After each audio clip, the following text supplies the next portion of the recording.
Welcome again to a wacky and wonderful session of phrasal verbs. Phrasal verbs, oh my god, again the dreadful session. So boring, repeated words and no, students don't be afraid.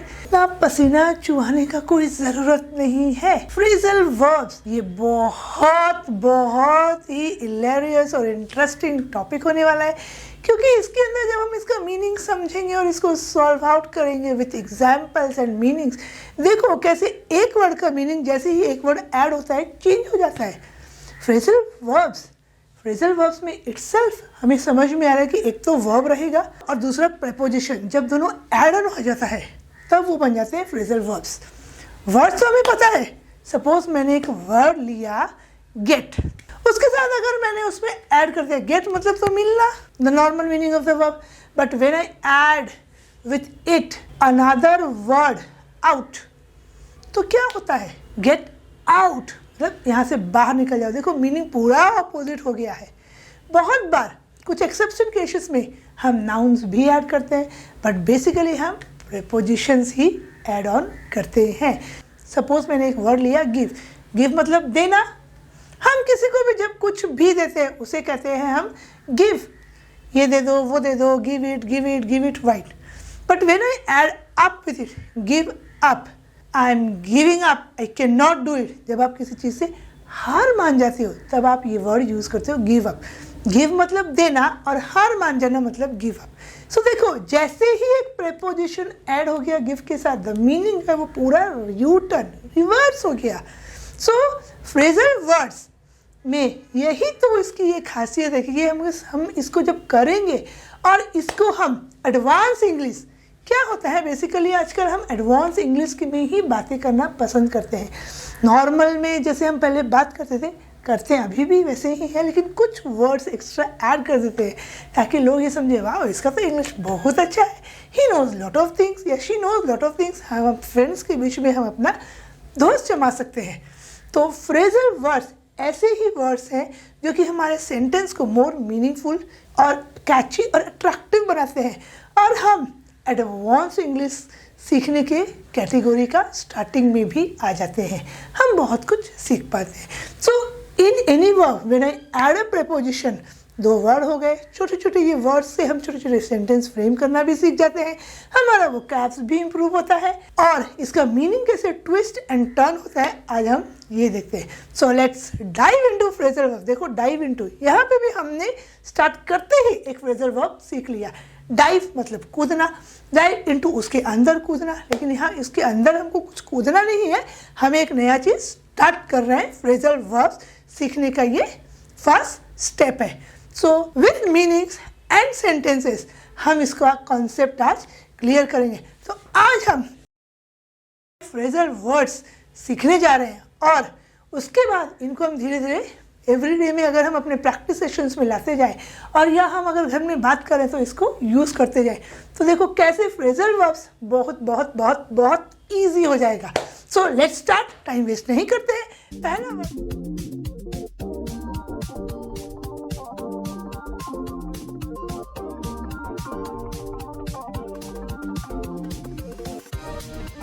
पहला word है hang out. So our first word is hang out. Hang out का मतलब ये नहीं कि मैंने ऐसे hang किया और किसी को भी आउट कर दिया. हैंग एंड आउट, हैंग कर दिया या आउट कर दिया नहीं. हैंग आउट जब दोनों वर्ड, हैंग का मतलब तो किसी चीज़ को हैंग करना है, टंगा देना है, और आउट मतलब बाहर फेंक देना है.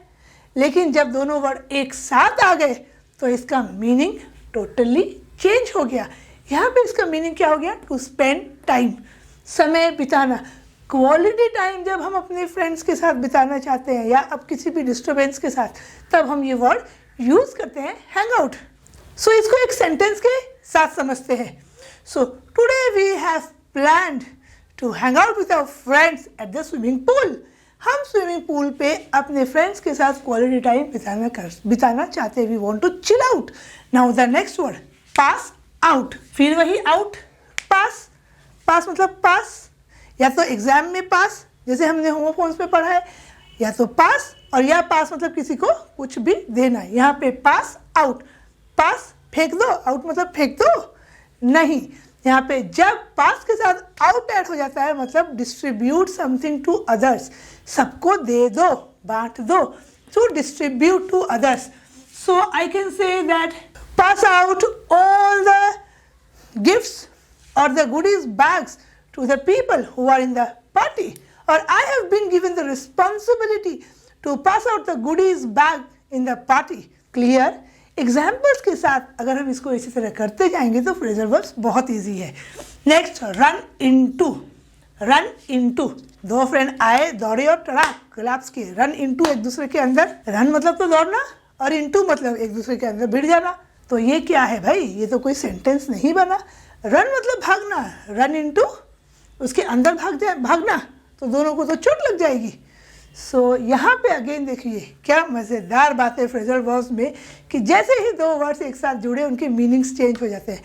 रन इनटू, अनएक्सपेक्टेडली जब हम किसी से मिलते हैं, सपोज बहुत दिन के बाद हम अपने किसी फ्रेंड से मिले, अचानक हमें पता नहीं था, तब हम ये वर्ड यूज़ करते हैं, रन इनटू. अचानक मुलाकात हो जाना किसी भी फ्रेंड्स के साथ. तो क्या सेंटेंस हम बना सकते हैं? Yesterday at the grocery stop I ran into one of my very school old friend. मैं अपने एक पुराने स्कूल फ्रेंड से अचानक ग्रोसरी स्टॉप पे कल मिल गई. तो इसका मतलब हुआ रन इनटू. टर्न ऑन, किसी भी चीज़ को स्विच ऑन करना. टू स्विच समथिंग ऑन, एक please turn on the television, please turn on the lights. जब कुछ भी इलेक्ट्रॉनिक गैजेट्स वगैरह को हमको स्विच ऑन करना है तो we use the phrasal verbs turn on. Next, turn off. इसी के साथ इसका और एक मीनिंग भी देख लेते हैं कि बंद करने को क्या बोलते हैं? Turn off, to switch off. Please turn off the fan while you are going out of the room. जब तुम रूम से बाहर निकलोगे तो फैन को स्विच ऑफ कर देना, turn off. Look up, this one is again very very interesting and hilarious. Look मतलब देखना, इसके ज़्यादा तो इसमें कुछ मीनिंग नहीं हो सकता है. लुक अप मतलब ऊपर देखना है, अप मतलब ऊपर नहीं भाई. फिर वही वाली मिस्टेक हम नहीं कर सकते कि हम दोनों के वर्ड के ब्रेकअप कर दें और फिर उसका एक मीनिंग निकालें जो कि मीनिंगलेस ही फॉर्म हो जाए.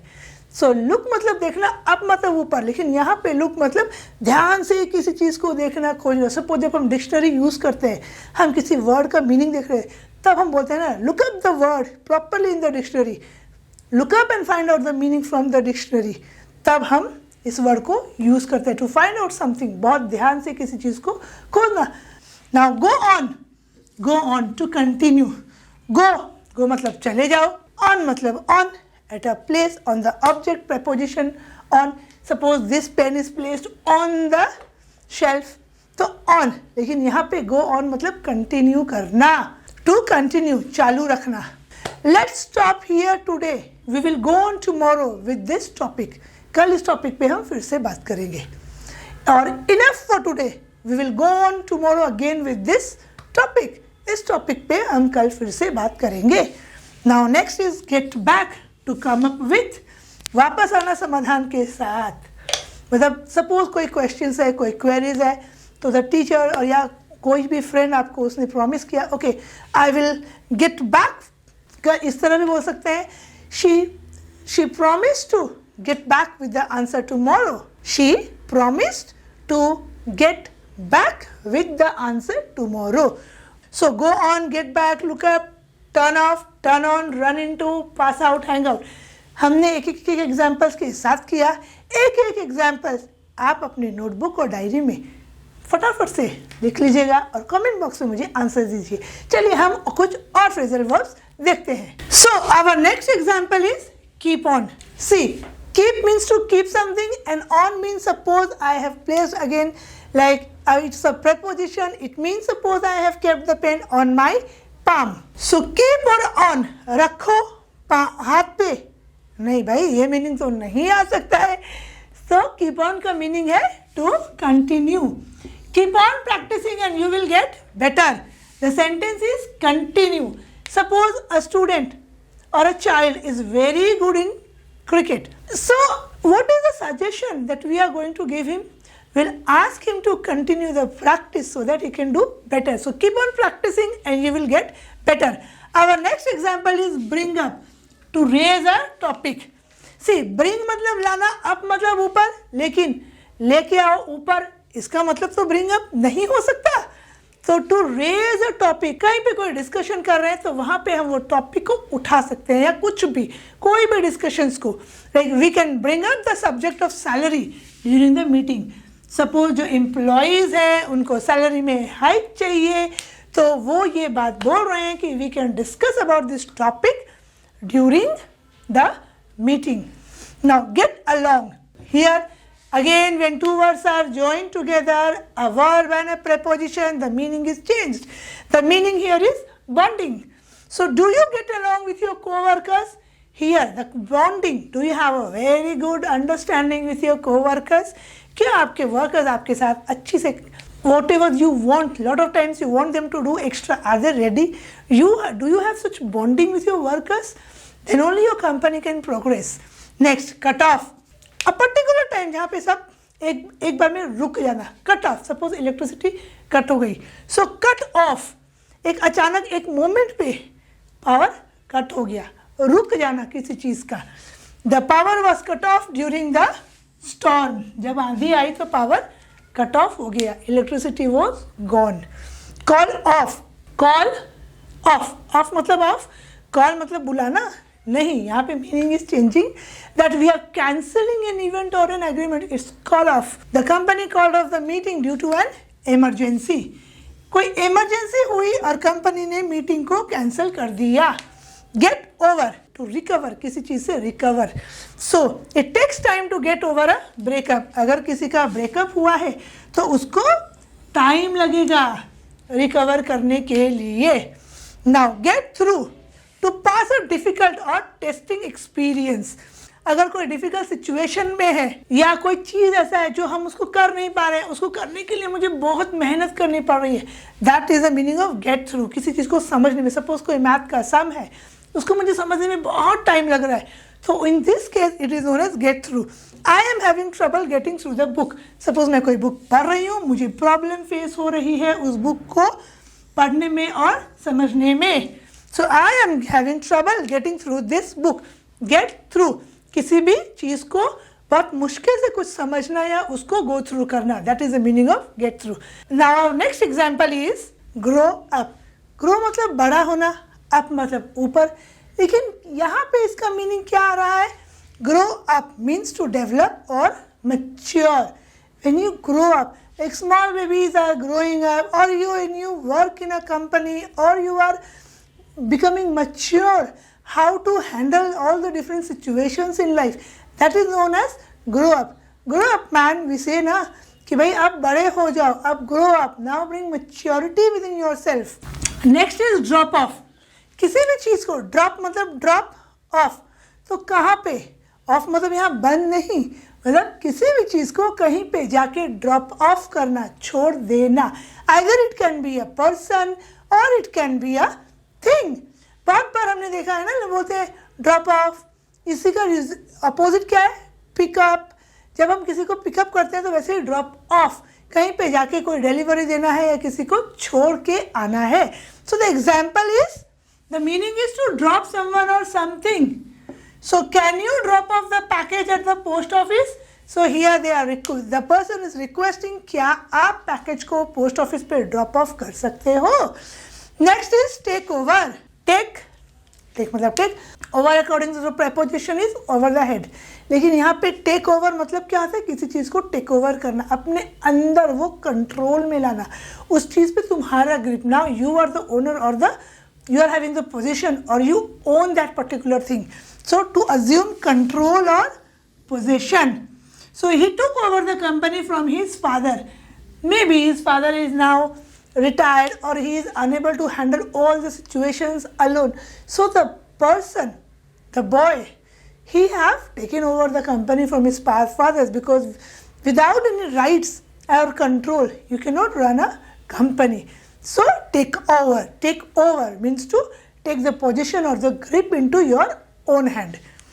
Hold on, hold मतलब पकड़ना, on मतलब वही ऊपर, but यहाँ पे पकड़ना नहीं है, hold on मतलब wait, to wait or stop for a moment. Hold on, मतलब wait for a moment, I'm just coming. So to wait or stop for a moment. Hold on, let me get my coat.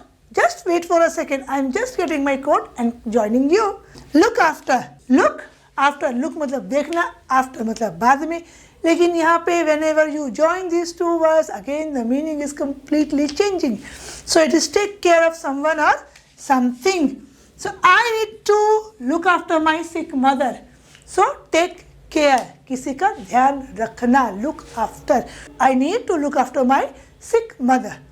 So see, जो phrasal verbs हमने आज किया, wasn't it very interesting? कैसे एक verb का meaning एक preposition के साथ जब जोड़ दिया जाता है, when they both are added, the meaning is completely changed, which we can never think of. And now if we use these small phrasal verbs in our day-to-day life, it will be advanced English instead of speaking simple or normal English. And see, everyone is just going to be our fan. Wow, हमारा English तो इतना improve हो गया है. आगे हम इस topic पे और भी वीडियोस लेके आएंगे. तो आज के लिए ये 20 फ्रेजल वर्ब्स जो हमने बनाए, इनको लाइफ में प्रैक्टिस कीजिए और we will be releasing more videos on this topic because अभी बहुत सारे फ्रेजल वर्ब्स हैं जो हमें करने हैं. Till the time, stay safe, bye bye.